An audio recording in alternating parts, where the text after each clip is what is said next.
Hey guys, welcome to Healing Broken Trust Podcast. I'm Morgan Robinson. And I am Brad Robinson. And we've got some exciting news for you. Brad, do you want to kick us off? I have some really good news. Something that's been in the works for a while. Mm-hmm. My TEDx talk is finally online. As of 6 hours ago, as of this recording, 6 hours ago, as we're recording this. Yeah. And it's finally here. Yay! A lot of you guys have known about it. You've asked me about it. And I've always said, it'll be available in another month. And another month. Yeah. And then another month. Yeah. Well, the waiting is over. It's finally here. Yes. I recorded it November 10th. The funny thing about recording this is I had found out I had been selected 30 days before I was supposed to give it. That's right. And trust me, you don't ever want to do a TED Talk with 30 days preparation. Yeah. Which was what everyone had. Yeah, which is what everybody had. Yeah. And some of the speakers there really knocked it out of the park and did a great job. Mm-hmm. I got sick on the flight home. Oh my gosh. And me and the kids were ended up coming, yeah. Deathly sick like the whole time. Yeah. That was hard. Yeah, but thankfully I wasn't sick when I gave it. That's right. We were like, stay away, stay away. Yeah. You know, we stayed away for sure. Yeah, it was really cool. Morgan and the kids ended up coming. No, they weren't planning on coming. Yeah. And that, I got to tell you, that actually added to my stress level. It did to me too, because when we were in the audience, it was perfect because our 4-year-old had fallen asleep. Mm-hmm. And so he fell asleep for the whole thing, which means it was quiet. He fell asleep, yeah, at least for my part. Yeah, which was good. Perfect, because I just knew that kid would be like, oh my gosh, that's Dad, and run to the stage and like try to get you. And yeah, that would have been And terrible. I was, I had given this talk. Spoken at different Toastmasters groups. Yeah. In preparation. Really kind, sweet people. Mm-hmm. They don't normally let people who aren't members speak. I had to actually join one group to be able to speak. I had to pay membership dues, which is okay. I'm thankful that I got the opportunity. Wonderful group, yeah. But I ended up probably giving this speech like 50 times in a week. Oh, yeah. And you were gone a lot. I was gone a lot. I was super stressed.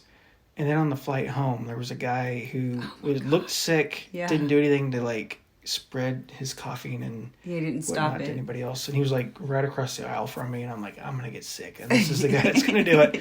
And sure enough, as stressed out as I was from this talk, my immune system was compromised. Yeah. From that, and then that guy basically coughing on me the whole time. Yeah. And it stunk too. I mean, baby Brenna, she wasn't even 1 yet. Mm-hmm. She had a fever and everything. Oh, gosh. Remember that? Yeah. We were like Tylenol, trying to make it work. Yeah, Morgan was Superwoman. She flew across the country. Just to get the flu. Well, no, to fly. No, I'm just kidding. Flew you, a 4-year-old, and not even a 1-year-old, across the country to come see this. Oh, we couldn't miss it, though. It was so good. Yeah, because if you didn't come, this would be the only time you'd seen it. Just today. Yeah. And oh my gosh. And I got to tell you, I'm proud of what I've done. Yeah. I hope you like it. I think I did a really good job. He did a very good job. Let me tell you, when you have 30 days to prepare for the talk of your life, you go through multiple drafts. The first reaction you have when you find out you're going to do a TED or a TEDx talk. It's like, and then it's like, oh crap. Yeah, it's pure joy, pure elation. And then you share it with everybody. And then about 3 days in, you're like, I actually have to deliver something. Yeah. I actually have to have something that's inspirational and new idea. Good and helpful. Yeah. So you start to freak out. Mm-hmm. And that's really what the last 27 days was. A few days right before I gave the talk, the week of, I knew I had something really good. And I knew I had something that was really powerful. One of the things about speaking in Toastmasters groups, especially when something like this, because I've done Toastmasters before, they are really nice to you when you're starting out. Yeah. You'll get, if you're really shy, if you really have trouble speaking, they're really kind to you and build you up. But if you're going to go do a TED Talk and they're like, well, this guy thinks he's pretty awesome, they will rip you to shreds and give you all kinds of advice. And it's all conflicting too. Yes, it's all conflicting. You you spent your time looking over here and you didn't look over there. It's just crazy. And then like, people are like, but you should have looked over there and not over here. Like, totally different comments. Like, and here's the thing. I even gave a Toastmasters talk to a group of 2 people. And that was, like, really hard. Because it's 2 people. And you're supposed to act like you're giving it in front of a large audience. Yeah. And when I talk, I like to talk like I'm talking to the person one-on-one. Yeah. And so that's how I did my talk for that Toastmasters group. And then the feedback I got was like, why aren't you being more theatrical? Why aren't you projecting? You know, and it's like, well, I'm giving it to 2 people.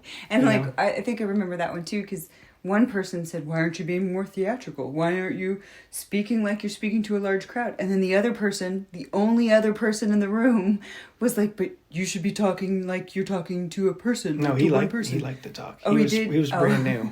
He's like, well, I didn't see anything wrong with your talk at all. Perfect. Like, your delivery was good.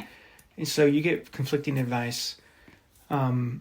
We really try not to be self-promotional on this podcast. Yeah. Obviously, we don't have ads, so you can work with us one-on-one. You can buy programs that we've done on all different topics related to marriage.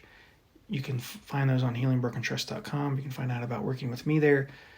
But today we're just, because the bulk of what we're going to share with you is contained in the YouTube video. The TEDx talk that was done, and it's called "What Makes Love Last." Right. You're gonna see what I look like finally. You're gonna be able to put my voice to You're gonna be able to put my voice to a floating head. Yeah. And well, but here's the thing too. This is really important, I think, to say.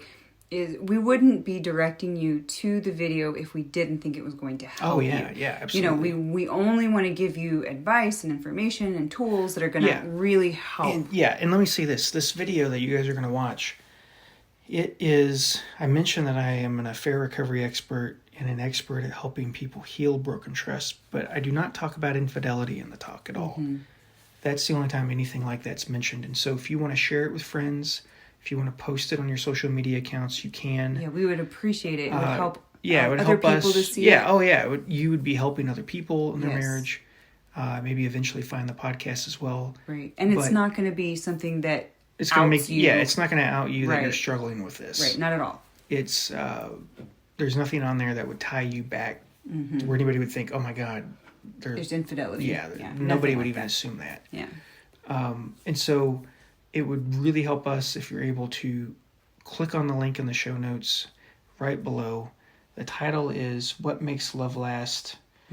My name is Brad Robinson. Yes. So you'll see my name, you'll see a picture of me. And as of this recording, just came out a few hours ago. Yeah. This afternoon.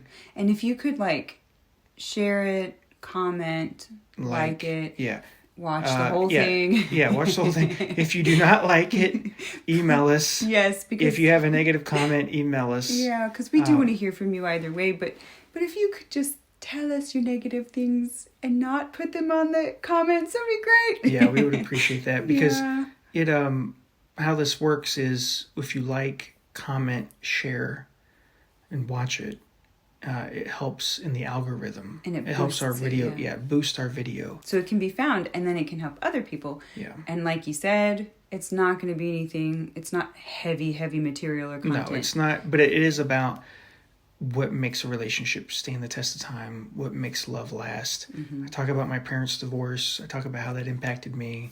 Yeah. Even at a very young age, that set me on the path I'm on now. Right. And I even tie it back to our marriage. I talk about our marriage and how Morgan's really the hero of my talk. I'm the one who needed help, and Morgan helped me. Of course, on this platform, we're listening, to us talk about infidelity and how to heal, that kind of thing. But in this talk, Morgan's the hero of the story. All right. And I talk about my son, how he inspired me as well. But even more importantly, he talks about some very important concepts that are really important. Yeah, and they're really good concepts. The imagery and the things that will really help you to understand kind of how you can make your love last, which I think is going to be really helpful to you. Yeah. And so, without much further ado, I just held in the biggest sounds. Yeah. Last A little yawn because it's late. Yeah, last week is funny because I'm pregnant. I'm pregnant. The baby likes to growl and make all kinds of noises. So sorry about that. But anyways, we're happy and thankful for you guys. We want you to be successful. We want you to Morgan, this is really about to really heal. Supporting. Yes. We want to support you guys because this is, having your trust broken by the love of your life. There's really not too many things worse than that. Oh yeah. And it's traumatizing. It's depressing. It's sad. Those are all euphemisms. It's way worse than all of that. Oh yeah. It's earth shattering. It's terrible. Mm-hmm. And that's what this podcast has been dedicated to. Today we just wanted to take a few minutes just to say, hey, this TEDx talk is finally out, and you can find it just by clicking the link below. Yes, you can watch in the it, show or you notes. can listen to it if you're driving, and you're usually listening to podcasts when you're driving. Just click the link. You can listen to it. It's just 10 minutes. About 10 minutes. Yeah, it's actually like 10 and a half minutes long. It's not very long. It's not very long at all. And I think you're going to find some really good ideas in there that I've been wanting to share with you guys, but knowing this is coming out, I really couldn't. Right. And I'm really honored to be invited into your life, to your home. Yes. Let me say this. This is my normal talking voice. I get a lot of flack sometimes. People sometimes think, Brad, your voice is so soothing. So we'll hear that. And then we'll get like, man, I hate this guy's voice. Yeah. I can't do anything about it. Sorry. And you're going to see it in this TEDx talk. Yeah. This is my voice. Yeah, and sometimes people think he mumbles and stuff like that. Yeah. I think he mumbles sometimes, but I'm in my 30s. Getting older, yeah. I'm losing my hearing. Yeah, well, I'm there with you. I'm losing my hearing too. The only bad thing about this talk is Morgan's not in it. Oh, God. You're talked about. I'm You're the hero, but you're not in it. I'm in the audience. How about that? Yeah. It's good enough. Yeah, you may hear our son snoring in the audience. Maybe. But I hope you like it. If you don't like it, just keep scrolling. Yeah. Privately message us. Yeah, privately message us. We do take those things into heart because we know we're not perfect. Uh-huh. So we take those things into heart, and we really want you guys to have all the resources you can. But this is a pretty incredible one. I'm really proud of this. If this, It was so much effort on everybody's part. We were tired and exhausted for a month. Yeah, I went through 4 drafts of completely different docs until a week before we landed on this. Yeah. And and so that means I'm, pretty hard on myself, and it's pretty good, I think. So I think you'll like it too. But if you'll watch it, like it, share it, comment. We would greatly appreciate it. And of course, we love you guys, and we're grateful that you're listening to us. And, we hope that you fully heal. Yes, and you can. Relationship. Yep. You can, and you will. Yep. This is very hard. Or even if you need to heal on your own, because I know some of you out there are kind of on your own healing. Maybe your spouse or partner isn't helping you. Yeah. So it's difficult. And they may not even be with you right now at all. Yeah. But, you're still in our hearts. And if you do need help, you can still reach out, because we do work with people who are kind of alone in their process. So, so don't shy away if you're on your own. Yeah. Thank you guys. It's really getting late for us here. Okay. Yeah. So we're going to go ahead and go, but thank you. Yep. And we look forward. I really would love to meet all of you guys. It's really fun for me. I sound like a drunk person because now I'm meandering. I'm tired when I'm like meandering. Yeah. And like, I'd love to meet you guys. Come on. Getting sentimental.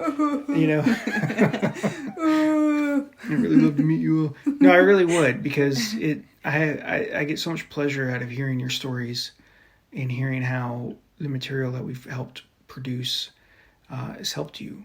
And it's a lot of fun to know that you're helping people that you've never gotten to meet. Yeah. And that's really satisfying to know that you're helping people.